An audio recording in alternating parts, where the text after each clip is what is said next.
Bonjour à tous, très chers fans de catch, ici Kozak, et aujourd'hui une review plutôt rapide de ce Monday Night Raw, l'épisode du 22 mai 2023. Une review rapide puisque je n'ai pas grand chose à dire, c'était un Raw tout à fait correct, tout à fait honorable, tout à fait passable, tout à fait classique, avec de très très bons segments, quelques bons matchs, et d'autres choses beaucoup plus passables, qui font perdre un peu de temps au show, et qui moi j'ai la chance de pouvoir passer, mais quand j'imagine des spectateurs à la télé qui doivent se taper tout le programme, toutes les pubs, etc., etc., franchement, on va pas se mentir, il faut jamais oublier que c'est un show qui est en live, qui dure 3 heures, c'est beaucoup trop long, et il y a toujours le gros problème du deuxième à la troisième heure, avant qu'on arrive au main event, où il y a un énorme ventre mou, ça se fait ressentir, et même moi qui passe des choses, qui passe les pubs, qui passe tous les segments backstage dont je n'ai rien à faire, même avec ça, je peux quand même m'ennuyer à la fin. C'est trop long. Mais bon, cela étant dit, c'est toujours le problème principal de Raw, donc Raw ne sera jamais, jamais, jamais avec ce format un très bon show, absolument jamais, ce n'est pas possible, malheureusement c'est comme ça, mais bon, en prenant en compte mes conditions de visionnage, j'ai passé quand même un bon moment.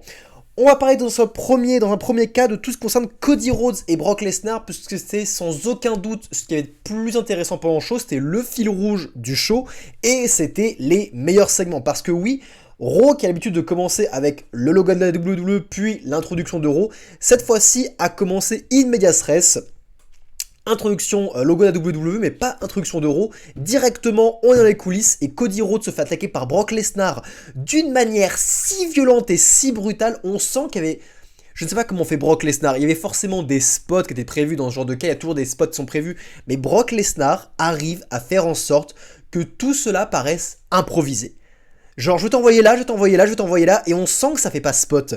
Ça fait très vrai. Le seul spot qu'il y avait, c'est quand Brock envoie Cody contre le mur, contre le sorte de garage, la porte coulissante de garage, et lui envoie un gros taux dans le bras. Ça passe hyper crème, on dirait que c'est hyper réaliste, on dirait qu'il lui a cassé le bras avec cette offense, et ça marche super bien. Et Cody, celle comme pas possible, bref. Cette rivalité, elle continue de grandir, et là on va le voir, ils sont en train de justifier une blessure sur Cody Rhodes qui va devoir affronter Brock Lesnar à Night of Champions blessé du coup, donc ce qui risque de justifier du coup une prolongation de rivalité. Pourquoi? Parce que Cody Rhodes blessé, diminué, ne paraîtra pas trop diminué en perdant face à Brock Lesnar, et cela justifiera un ultime match, peut-être à Money in the Bank, pourquoi pas, nous verrons bien, ou alors potentiellement aussi une victoire de Cody Rhodes blessé, c'est possible, pour refaire rappeler ce qu'il faisait avec Seth Rollins à l'époque à Hell in a Cell, ce qui peut encore une fois le propulser au plus haut, au sommet, comme gros star babyface au sommet du monde, et qui est le seul à devoir, au bout d'un moment, quand on bat la bête blessée, il faut affronter Roman Reigns. Voilà, donc plusieurs choses possibles, mais c'est intéressant. Encore une fois, il n'y a pas qu'une seule route à avoir. J'aimerais que le programme se continue. Un troisième match, je ne dis pas non, parce que j'aime beaucoup cette rivalité.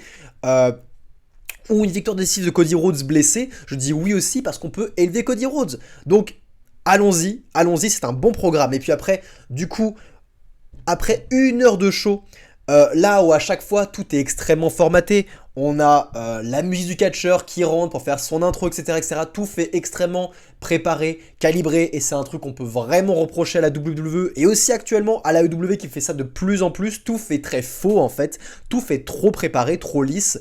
Et bah là, quand c'est Lesnar, Lesnar arrive sans musique. La foule pop, parce que ça fait oh putain il est là, il n'y a pas de musique, ça fait bizarre en fait, on se rend compte qu'est-ce qui est assez prévu ou pas. Et là, 10 secondes plus tard, la musique de Lesnar rentre, et là on... Voilà, parce que comme si la production était en mode oh vite faut mettre sa musique parce qu'il est déjà arrivé à l'écran. Bref, ça fait beaucoup plus vrai, ça fait beaucoup plus naturel, et puis surtout que Lesnar est arrivé, ça il faut le mentionner, alors que Mustafa Ali faisait une petite interview dans les coulisses, on a Brock Lesnar qui lui passe devant, qui interrompt son interview, qui bouscule le caméraman, et qui dit à Mustafa Ali « Go get a life, kid !» J'étais mais mort de rire. Lesnar est imprévisible, Lesnar est tellement over, putain qu'est-ce que j'aime Brock Lesnar, bordel, il est... Oh, il est si naturel, il fait si vrai, il est si legit. Putain, c'est... Quel talent, putain. J'adore le voir à la télé, Brock, j'adore le voir à la télé. Mais bref, il arrive donc sans musique. Après, on lui met sa musique, mais il arrive à la base sans musique, devant le ring pour faire une petite promo. et commencer à tailler Cody Rhodes et commence à dire eh ben j'aurai pas d'adversaire à Night of Champions du coup parce qu'il est blessé ce con, alors j'ouvre un open challenge, le mec, le premier qui arrive jusqu'ici dans le ring devant mes yeux, il a un open challenge à Night of Champions, allez venez. Et là, encore une fois, pas de musique, il y a un temps de patience et pas de musique, et Cody Rhodes arrive avec Adam Pearce, avec quelques médecins, quelques arbitres, qui lui disent non, viens pas, vas-y pas, mais il n'y a pas de musique parce que ce n'est pas préparé.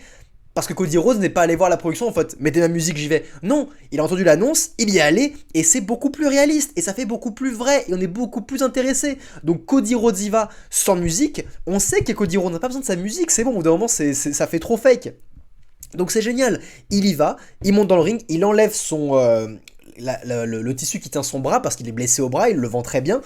Il l'enlève, il le tient, Brock Lesnar se fout de sa gueule, il va pour la baston, et évidemment, en étant blessé, Brock Lesnar le chope direct pour sa Kimura Lock, qui encore une fois fait tellement vrai, parce que cette Kimura Lock, il l'a placée à l'UFC. Et il la place ici aussi, c'est une vraie prise de soumission legit, Cody Rhodes est blessé au bras, encore une fois, le coup dans les vestiaires faisait très vrai, donc quand il fait la Kimura Lock avec l'agression naturelle de Lesnar, le physique de Lesnar aussi, et le selling de Cody qui est tellement au petits oignons, mais ça marche extrêmement bien et on empathie pour Cody à fond. Et les officiels n'arrivent pas à arrêter Lesnar. Et la seule raison pourquoi ce segment n'était pas parfait, c'est parce que malheureusement, il n'y a pas eu de sécurité qui est venue arrêter Brock Lesnar. Donc, on a clairement un athlète qui est en train de blesser un autre athlète sur le ring alors que rien n'est préparé. Voilà, il devrait y avoir de la sécurité, c'est le seul bémol de ce segment, mais les acteurs, que ce soit Brock Lesnar ou Cody Rhodes, ont parfaitement rempli leur partition. On peut juste maintenant un peu critiquer le script de la WWE pour pas avoir mis d'officiel, pas plus d'agents de sécurité pour arrêter Brock Lesnar. Mais bref, cela étant dit, c'était un excellent segment. Et puis le main event du show, enfin le dernier segment du show, après le main event, c'est Triple H qui va voir Cody Rhodes blessé, qui refuse de voir des gens. Triple H lui fait écoute, tu peux pas battre Night of Champions, t'es blessé, c'est comme ça, c'est ma position, essaie de me comprendre, je suis obligé de pas te mettre. Et Cody Rhodes fait putain, non, je vais me battre, je te dis que je vais me battre, je vais me battre, parce que toi, qu'est-ce que t'aurais fait à l'époque, qu'est-ce que t'aurais fait, tu te serais battu. Et Triple H à la fin a un petit silence. Il tape sur l'épaule de Cody et s'en va. Et on a vraiment une sorte de passage de flambeau. Et c'est tellement... Cette relation Triple H Cody Rhodes, elle fonctionne tellement bien. C'est le patron avec la top star, avec sa pelouse d'or qui le respecte, mais qui aussi était en rivalité avec elle à l'époque, à la AEW, quand il pétait le trône, etc. Qui a teasé un pedigree pendant plusieurs mois avant de le placer. On a vraiment une relation qui est extrêmement intéressante. Bref... Tout ce qui enveloppait Cody Rhodes et Brock Lesnar dans Monday Night Raw, c'était complètement réussi.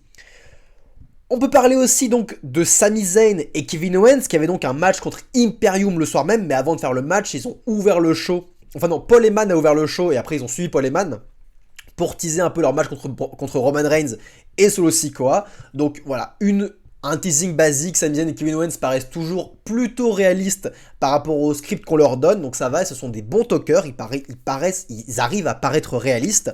Le match contre Imperium le soir était sympathique, il y a juste la pression de Matt Riddle que j'ai pas trop aimé, mais c'est souvent le cas, je trouve que Matt Riddle n'est pas un superbe catcher dans le sens où, assez étrangement, alors qu'il a fait de l'UFC, ce qu'il fait paraît très faux. Ses offenses, son attitude, tout fait un petit peu faux.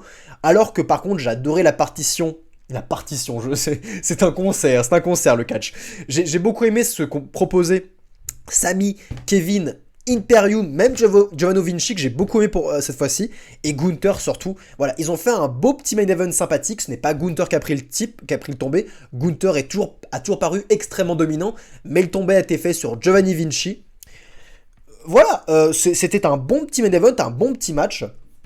Et aussi, peut-être note sur Ludwig Kaiser, parce que je trouve que Ludwig Kaiser, en tant que larbin 2, parce que c'est souvent ça le problème des équipes à la WWE, c'est que les équipes, que ce soit les Usos, Imperium, que ce soit, je crois qu'il y en avait d'autres aussi, mais je pourrais plus toutes les mentionner, les Espagnols, enfin les Mexicains, je sais plus leur nom, bref, ce sont tous les larbins 2. Et c'est très difficile de se démarquer quand tu es le larbin 2, tu seras toujours l'inférieur de telle star. Et Imperium, Ludwig Kaiser, Giovanni Vinci sont les larbins de Gunther. Mais là où Giovanni est totalement disparaît totalement dans les limbes, Ludwig parvient à se démarquer puisque c'est le seul, à ma connaissance, dans le business à l'heure actuelle qui passe à la télé nationale, à avoir cette attitude, cette élégance, cette manière de marcher, ce physique un peu atypique, cette gueule. Il est unique, Ludwig Kaiser. Donc même en tant que larbin, le fait qu'il soit si unique, qu'il prend cette posture, que ce soit le seul à faire ça, il parvient à se démarquer, et je trouve ça très fort de sa part. Donc gros big up à Ludwig Kaiser qui arrive à se démarquer dans un tag team à 6 personnes, alors qu'il est le larbin de Gunther qui est un talent exceptionnel. Qu'est-ce que j'ai beaucoup aimé dans le show? L'autre chose que j'ai beaucoup aimé dans le show, c'était le match Bronson Reed contre Ricochet.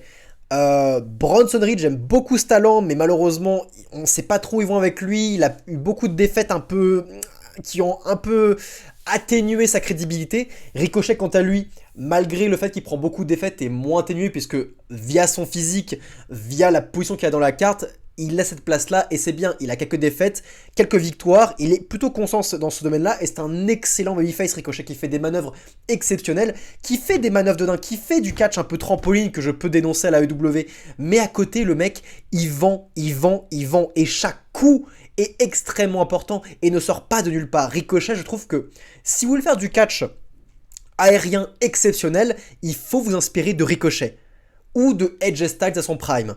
Ce sont des catcheurs qui ne sont pas cons. Ils ont un style aérien, un style exceptionnel, mais putain, ils sont là pour essayer de faire mal, ils sont là pour essayer de gagner, c'est ça leur objectif. C'est pas de faire le show, le but c'est de gagner, et c'est cette petite nuance qu'il faut avoir qu'on a ce style-là. C'est ce petit truc qu'il faut avoir, ne jamais oublier qu'on catch pour gagner un match de catch, pour battre l'adversaire. Pas pour faire le show, pas pour remplir de paillettes, pas pour avoir une symétrie impeccable. Non, Ricochet n'attend pas les spots, il y va, il fonce. Et il scelle comme pas possible, il sait qu'il a un physique léger, petit, alors dès qu'il se prend un coup d'un mec plus gros que lui, bah putain, il scelle comme pas possible, et dès qu'il s'est pris un coup, il va s'en prendre plusieurs jusqu'à qu'il trouve l'ouverture pour se dégager de ça, et très très vite utiliser son cardio, son explosivité pour l'emporter. Bref, ça marche comme pas possible, et Bronson Reed, en tant que monstre, n'oublie pas de sell pour autant. Parce que Bronson Reed, oui, en tant que monstre, dès qu'il place un coup, ça passe très bien, il va pouvoir temporiser. Mais ses jambes, c'est sa faiblesse, sa lenteur est sa faiblesse, et il le sait. Et ce match marche parce qu'il fonctionne de sa sorte.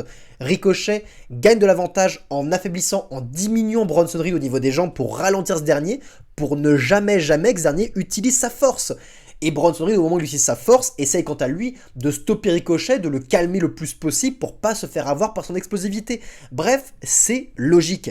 Et vous savez quoi, je vais faire ça vite pour ceux qui ne regardent pas la AEW, mais pour ceux qui regardent la AEW, faisons ce comparatif entre ce match, Bronson Reed et Ricochet, face au match qu'on a eu Rouge contre Jungle Boy, Jack Perry.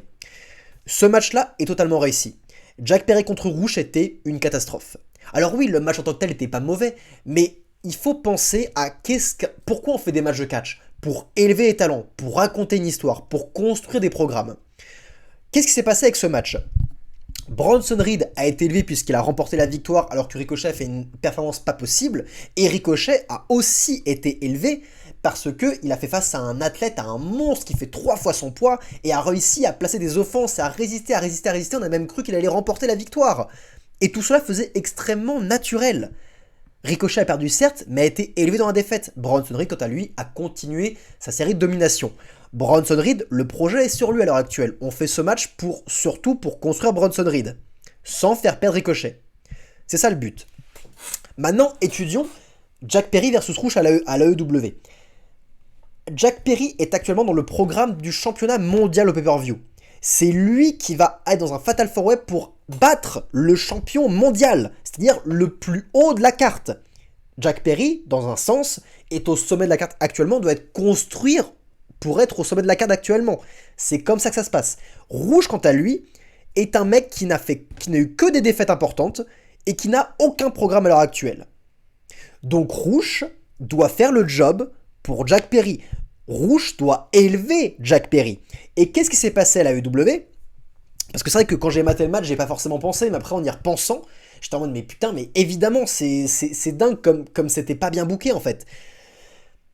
Rouge n'a à nocelle toutes les offenses de Jack Perry, qui a fait à peu près, on va dire, il a peut-être un peu moins lourd que Ricochet, mais Rush est bien moins lourd que Bronson Reed, voilà, donc en termes de comparaison, il devrait limite encore plus sell les offenses de Jack Perry que ce qu'a fait Bronson Reed face à Ricochet, il devrait encore plus sell, alors que Rush ne sell rien du tout. Jack Perry paraît comme une petite mauviette, Jack Perry s'en prend plein la gueule tout le long, et Jack Perry l'emporte à la fin avec un roll-up. Alors que le projet est sur lui, sur Jack Perry, et il l'emporte avec un roll-up après s'être fait ouvrir la gueule, après avoir pris des gros spots un peu dangereux, et Rush n'était pas du tout atteint à la fin, il était encore en pleine forme, alors qu'il n'y a pas de projet Rush. Vous voyez la différence entre la WWE qui certes est très formatée, extrêmement formatée, mais qui n'est pas conne psychologiquement, et quand ils veulent mettre quelqu'un over, ils le font. Regardez où est Cody Rhodes à l'heure actuelle. Les gars, ils savent le mettre over. Regardez comment il était booké à la AEW. Le mec n'était jamais over, il était même détesté par les fans. La différence entre la WWE et la AEW, c'est que malgré un produit bien plus formaté, psychologiquement et en connaissance du business, quand ils veulent élever quelqu'un, ils le font et ils savent faire. Et puis je parle de Cody Rhodes, mais non, regardez Roman Reigns. Regardez Roman Reigns où il est à l'heure actuelle. Roman Reigns, c'est le roi du monde dans le milieu du catch, c'est le roi. Le roi de tous. Alors que MJF, qui est le putain de top heel de la fédération, qui a des programmes pas possibles, il doit vraiment se dépatouiller lui pour sortir over. C'est pas la AEW qui aide MJF, pas du tout, parce que sinon il se retrouverait pas dans ce foutoir de programme qu'est ce Fatal 4-Way. Mais bref, je dis que je ferai rapide sur la AEW, là je me retrouve à parler que de la AEW. Voilà, c'était, excusez-moi pour ça, encore une fois il y a des timecodes dans la description si jamais des choses ne vous intéressent pas, n'hésitez pas à passer. Donc voilà, un match réussi dans son écriture, je parle de Bronson Reed contre Ricochet, un match réussi dans l'élévation des talents, dans ce qui se passait en termes de match dans le ring, c'était franchement un très bon match et le meilleur match de la soirée pour moi. Sinon le reste, on a eu aussi Finn Balor contre Shinsuke Nakamura qui était sympathique comme tout, avec une victoire de Finn Balor qui a remporté grâce à l'interaction de Damian Priest. Donc très bien, Nakamura n'a pas trop perdu en hype, et Finn Balor a gagné en hit et a gagné en victoire aussi.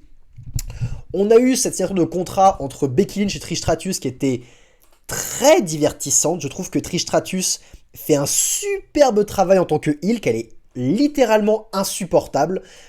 Et encore une fois, tous ces arguments pour la signature de contrat, c'est si tu as cette place, c'est grâce à moi, sans moi tu serais personne, t'as été over grâce à un nez cassé, moi il m'a pas fallu ça pour être over à l'époque, bref, etc., etc. Mais dans l'attitude, dans les mimiques, elle est tellement insupportable, elle marche bien Trish Stratus, putain, elle marche très très bien. Et Becky, alors, j'avais une petite réserve sur le choix des lunettes. La tenue, les bottes, je dis pas, je comprends l'aspect star et l'aspect élégant, un peu over the top de Becky Lynch dans l'esprit vestimentaire. Les lunettes, un poil too much les lunettes. On voyait pas son regard en plus, du coup c'était pas très intéressant. On avait envie de voir un peu ses expressions faciales, on ne voyait rien du tout, donc c'était un peu dommage. Mais elle a rattrapé le tir avec sa promo à la fin, où elle a pu remettre les cartes sur table, remontrer qui elle est, que c'est une main eventeuse, que c'est une putain de star, que Trish rêverait d'avoir la carrière que Becky a eu, que c'est pour ça qu'elle est aussi casse-couille. Et cette punchline à la fin qui m'a fait hurler de rire, vraiment, j'ai vraiment rigolé, j'ai vraiment popé de rire. Avec ce... où elle a dit, moi je me suis pas retrouvé à faire la chienne sur le ring, à imiter le chien. Et je vais te rappeler qui tu es, salope. Wouf, wouf. C'était... Avec son accent irlandais, c'était si bon, excellent. Et dès qu'elle entend le wouf wouf, Trish a renversé la table et s'est barré après. On n'a pas eu une baston et c'est bien, ça varie un peu, elles sont pas obligées d'arriver jusque là. Et Trish n'est pas une grosse combattante, c'est pas une grosse brawleuse, c'est plus une casse-couille, une sorte de... C'est une pute en fait, c'est une pute littéralement, c'est une grosse salope quoi, c'est les termes, tu vois, elle a un comportement de salope. Donc juste, je renverse la table, tu me fais chier, je me casse. Et ça marche très bien, putain, ça varie, c'était cool, c'était une très bonne signature de contrat. Et encore une fois, j'ai hâte de voir Trish Stratus contre Becky Lynch. Et qui l'aurait cru? Franchement, elles ont fait un très bon travail pour hyper, en termes de promo pour hyper le match. Après, est-ce que le match sera bon? Trish Stratus n'est plus si bonne dans le ring, mais en 1v1, je pense que Becky va pouvoir appuyer tout ça. Je pense que ça va bien se passer, je pense que le match sera quand même sympa. Et sinon, autre chose que j'ai bien aimé, c'est le traitement de Zoey Stark. Zoey Stark, de tous les call-ups de NXT à l'heure actuelle, pour moi, c'est ma préférée. Et je parle de Cameron Grimes, je parle de l'équipe de Virman et de Sanga. Zoey Stark, oh putain, je vois la future star. je vois la future star. Alors pour l'instant, ce n'est personne, il faut la builder, il faut la crédibiliser, mais l'attitude, la simplicité du gimmick, la simplicité c'est juste, je vais à la muscu, je m'entraîne, je suis une botteuse de cul, point barre, et j'aime pas le bullshit. C'est ça le gimmick, mais bien sûr que je vais aimer, j'adore Zoé Stark, putain. Je vois déjà les futures affiches, Zoé Stark contre Bianca Belair, pour l'instant, ce n'est pas prêt, il faut encore élever aux Zoé Stark, il faut donner des victoires assez crédibles, mais à terme, Bianca Zoé Stark, ça va être quelque chose. Ça va être quelque chose, et pour l'instant, de toutes les meufs du roster de Raw, la seule que je vois avoir une chance de battre Zoé Stark, de battre Bianca Belair, c'est Zoé Stark. Sans compter Rhea Ripley, évidemment, en prenant compte que les meufs de Raw. La seule qui je vois a une chance pour qu'il y ait un projet, pour qu'il y ait une crédibilité, pour qu'on ait une nouvelle championne intéressante, c'est Zoé Stark. Et elle vient juste de commencer. Elle est si prometteuse. Elle m'a fait adhérer à un comeback de Candice LeRae, un comeback babyface de Candice LeRae. Elle m'a fait adhérer à ça, Zoé Stark. Genre j'ai vu Candice LeRae faire son comeback et tout, j'ai fait ouais, vas-y Candice, c'est bien, comeback de babyface, c'est cool. Qui le cru que je sorte ça un jour? Si vous me connaissez, vous savez ce que je pense de Candice. Et c'est pas beau à voir. Donc, ouais, Zoé Stark, j'aime beaucoup, beaucoup, beaucoup cette catcheuse à suivre. À suivre Zoé Stark, énorme projet. Et puis sinon, après, tout le reste, c'était pas très intéressant. On a eu un match Dominic Mysterio contre Apollo Crews. Vous savez que j'aime beaucoup Dominic Mysterio, je n'ai rien contre Apollo Crews. Le seul problème que j'ai eu, c'est que ça fait 3 semaines d'affilée qu'on a un match Dominic Mysterio contre c'était Xavier Woods à l'époque. Ça fait 3 semaines d'affilée. Et j'en avais un peu marre. Peut-être qu'il faut un peu plus espacer les matchs. Peut-être on aurait dû avoir une petite semaine de repos pour Dominic Mysterio et peut-être plus voir Rhea Ripley catcher. Ah bah non, Rhea Ripley est à SmackDown. Mais d'ailleurs, est-ce qu'on devrait voir Rhea Ripley Attends, est-ce que Dominic Mysterio est à Raw ou pas? Tu dois avoir un flash. Mais ils sont à SmackDown, non, le Judgment Day? J'ai un doute. Éclairez-moi dans les commentaires si vous le savez. En tout cas, s'ils sont à SmackDown Judgment Day, bah alors, raison de plus, ils ont rien à foutre là. Rien à foutre ici. Et voilà, pour faire simple, de ce Monday Night Raw qui était un show plutôt sympa, mais encore une fois, ce qui le tue, moi je le mets dans les meilleures conditions du monde, j'ai la liberté de passer ce que je veux. Si tu le mates à l'antenne, en live, c'est long, et pourtant ils font de très bons segments. Encore une fois, Cody Lesnar c'était très bon, la série de contrat c'était très bon, Bronson Reed Ricochet c'était très sympa, le main event était très très cool aussi. Mais putain, entre ces segments, tu tapes trop de remplissage, trop de parlant dans les coulisses, des matchs qui ne servent à rien. Alpha Academy contre Viking Raiders, franchement on s'en bat les couilles. Et même Dominic Mysterio contre Apollo Crews. Putain, on l'a déjà vu, Dominic Mysterio se battre trop souvent et c'est plus si intéressant que ça, quoi. Donc voilà, c'est la seule réserve que j'ai par rapport à ce Monday Night Raw qui, autrement, était un très bon show. Pas trop de news cette semaine, il y a juste Dakota Kai qui apparemment a une sale blessure et qui va devoir subir une opération, donc elle va être absente assez longtemps. Pour l'instant, on ne sait toujours pas si Liv Morgan va passer en salle d'opération ou pas, on a toujours des nouvelles. Ah bah tiens, si on va parler de ça. On va parler de ça parce que c'est un truc que je trouve quand même assez étrange. Alors, de base, je trouve que ces titres par équipe féminin sont une connerie parce qu'il n'y a pas assez de catcheuses féminines dans le roster pour justifier déjà 2 ceintures mondiales, puis ensuite des ceintures par équipe. On n'a pas assez de talent dans le roster et surtout pas assez d'équipes féminines établies. On a vraiment, vraiment pas assez. Donc, de base, c'est une connerie ce titre, mais hormis ça, Liv Morgan est blessée. Et donc, Raquel doit abandonner le titre. Alors, oui, je trouve ça logique, mais justifiez-moi pourquoi des fois auparavant, on a eu des cas où, je sais pas moi, Jimmy Uso dans le kayfabe était blessé et Sami Zayn s'est battu à la place de Jimmy Uso pour garder les titres par équipe à l'époque de la Bloodline. Expliquez-moi comment ça se fait que les règles changent comme ça. Et encore une fois, je comprends que Raquel doit renoncer à son titre et du coup ça justifie un Fatal 4-Way la semaine prochaine. On va avoir Raquel et donc Shotzi, nouvelle partenaire, face à Baszler et Rousey, face à je ne sais plus quels sont les autres. Mais bon, en tout cas, il faut que ce soit Baszler et Rousey qui remportent ces titres. Mais je trouve qu'on est passé à côté d'une opportunité de foutre over Raquel Rodriguez. Vous savez pourquoi? Parce que Raquel avec Liv, ça marchait pas. Mais depuis ces petits matchs solo, je trouve qu'elle est plutôt sympa. Elle a fait un match contre Chelsea Green, elle a pu montrer un peu sa brutalité. Elle a fait la même face à Sonya Deville et c'était franchement sympa. Enfin, c'était pas un grand match, mais c'était cool de voir Raquel en solo en fait. Et Raquel, il y a projet pour Raquel, il y a quelque chose à faire avec elle. Et vous savez quoi? Je trouve qu'ils ont raté le coche. On aurait dû avoir Liv Morgan, qui se blesse vraiment dans la vraie vie. Ok, pas de souci. Ensuite, on fait un segment où on met Rousey et Baszler qui blessent à l'image pour de faux Liv Morgan, qui va justifier son départ à l'écran. Raquel Rodriguez est seule contre L2. Elles veulent un titre pour les, elles veulent un shot pour les titres, pour les championnats par équipe. Triple H dit à Raquel, tu peux pas défendre ton titre toute seule, tu vas devoir renoncer à ces titres. Et Raquel fait, non, je veux défendre mon putain de titre toute seule. C'est comme ça, je veux le faire sans Liv, ils m'ont cassé les couilles, je veux me battre toute seule à deux. Triple H fait, tu sais ce que ça signifie, tu vas te battre toute seule contre deux. Elle fait, vas-y, j'en ai rien à foutre, envoie le match.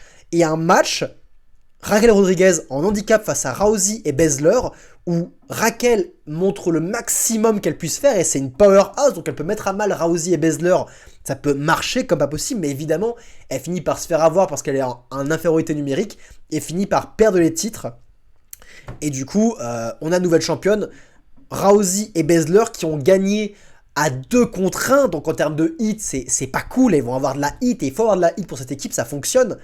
Et derrière, en plus de ça, on a une Raquel Rodriguez qui a été élevée, qui a été élevée en dangerosité. On peut l'élever un peu en tant que babyface pendant quelques temps. On voit comment ça réagit.